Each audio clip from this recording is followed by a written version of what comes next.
We're here this morning with Nickie West from The Fit Show, who's going to update us on what is going on. It hasn't been an easy year for you, Nickie.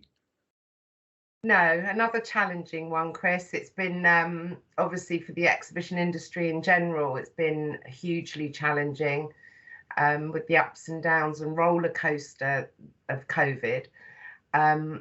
And obviously, as you know, 21 has seen us postpone a show twice, Fit Show twice, which is obviously devastating.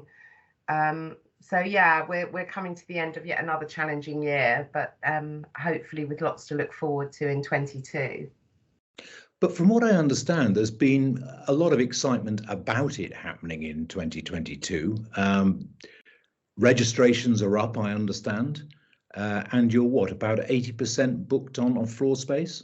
Yeah, we're just under 80% booked and reserved, which is absolutely fantastic because I think the whole industry are experienced because of a variety of reasons, COVID being one. But I think that the whole industry are perhaps pushing back their marketing decisions. They're not needing as much lead time. So that's one of the pluses actually. But yeah, we're nearly 80% sold and well up on pre-registration from visitors. So there's a huge amount of positivity around May. I think the industry, Chris, feel more comfortable having Fit Show back in a spring timeline, irrespective of what has gone on this year. I don't think there was the appetite for an autumn show, given obviously the supply chain challenges, a hugely busy sector. So I think there was a bit of resistance against our postponed date of September. So pushing it back into a more traditional timeline for Fit Show, I think has been a great thing. And we've seen a huge appetite. And what I'm really excited about is the fact that we've got so many new brands joining us, really not just dipping their toe, but literally diving in. And again, I think I've said this to you before, we've got some really good interest from overseas, looking to get a slice of the UK market. So it's really good. Yeah, that's an interesting one, isn't it, in itself? I mean, it'd be good to see new faces, no doubt about that. And I suspect people who maybe haven't taken space this year will still come along as visitors, obviously, to see the show. And hopefully it will go from strength to strength. Absolutely. And I think also, Chris, that some of the brands that aren't yet on the floor plan may still surprise us. And this goes back to what I was saying about them needing less lead time. We're doing a lot of messaging around sustainability, for instance. So perhaps the era of double-decker stands has gone, and that people will look to do it in a more sustainable way with a more assured return on investment, which I think, some of the bigger brands traditionally book massive spaces, did huge build. And I think that's not necessarily going to be the case for the next few years, at least. Yeah, and that's not necessarily a bad thing. I mean, it's interesting. The people I've talked to recently have been saying that suddenly marketing is becoming back to the fore now, that they've recognized that it's been a very good couple of years, really, for the industry with the demand there. But there will be the need to market themselves going forward. And it will be a matter of fighting for the business out there again. Absolutely, Chris. And I think that some of the reports I've read recently about the boom times coming to an end, it's not necessarily a negative thing, but I think that, as you say, brands are going to be out there competing again, not necessarily fighting, but certainly competing. And also, I think the supply chain issues have woken a lot of people up, and they will see Fit Show as an opportunity to look at what else is out there rather than just sticking with the same supplier. And I don't think that's a bad thing. I think this industry is quite used to being shaken about a bit, and I think that will be happening in May. What happens with this new variant that we've got now? I mean, what we don't know at the moment is whether it's just, so what? It's just a bad cold, or is it going to turn into something more? I have a feeling that it's actually the beginning of the end of serious COVID, but that's just me speculating, I guess.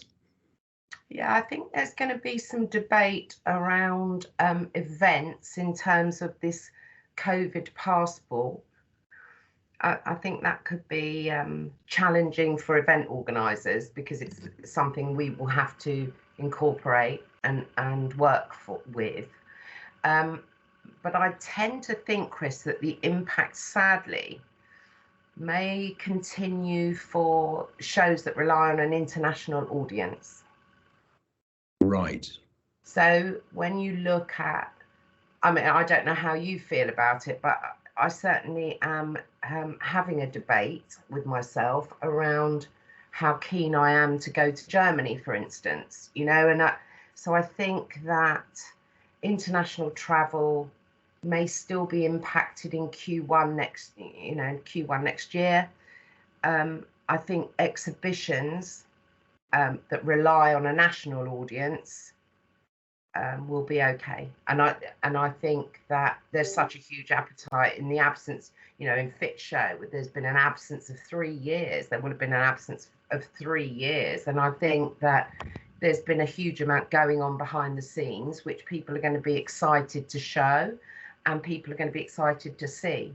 So I think I'm not feeling arrogant, but I'm feeling confident that we will be able to go ahead and run Fit Show in the way that Fit Show needs to be run, which is a celebration.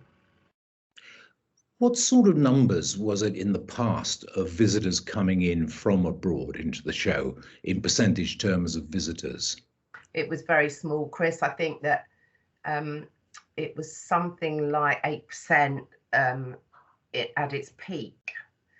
But I don't think that would be the case going forward. And I don't know, but I think that is the international audience is going to be where it's impacted for all shows. And who knows? I mean, May's a long time away in some respects. When you look at the difference between what was happening 2 weeks ago in the UK as compared to Germany and the Netherlands and places like that, and now, you know, we're going into phase, whatever it is they call it, the B phase. So things can change so rapidly. So I think to make any confident predictions at this time would be a mistake. But yeah, I'm feeling really positive about May. Now, you're doing lots of new things this year. You've already had the inaugural online learning event, which I understand went very well for you. It really did. How did that come about? Was that just a little bit of an inspiration to get things moving, or what was it really about, Nickie? Well, it was really about the fact that we put the programme together ready to do the live show in September. So a lot of hard work had gone into putting on a programme, and we didn't want to just lose the hard work. That was part of it.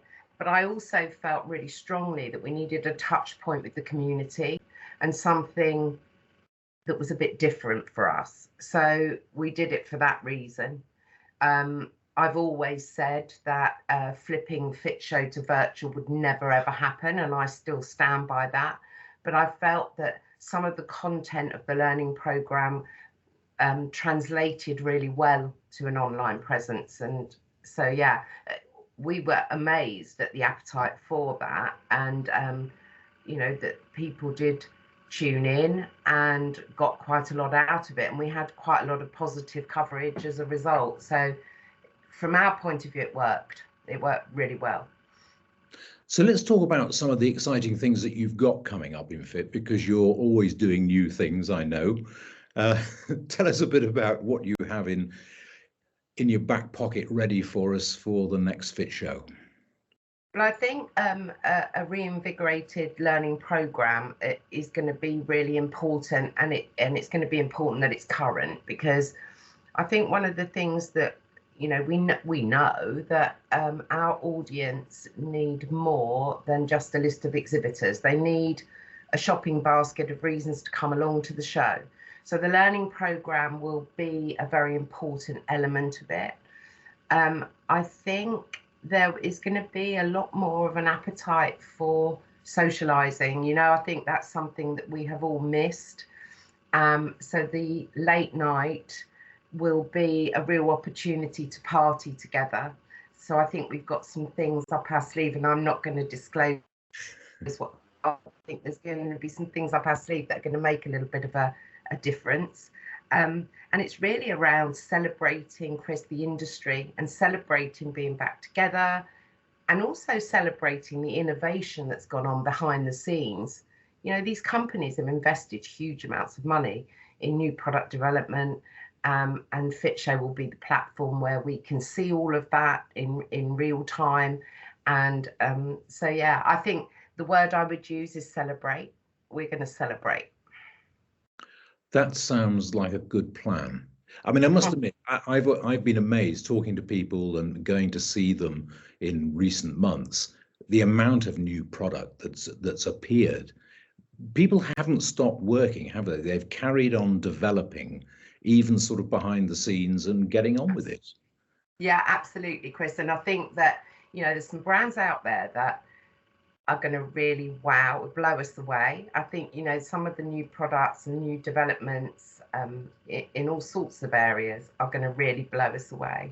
And yeah, I think, as I say, I think that there's been such everybody's missed seeing each other and doing business face to face. And I think that Fit Show will really demonstrate all that is wonderful about this sector. And there's so many.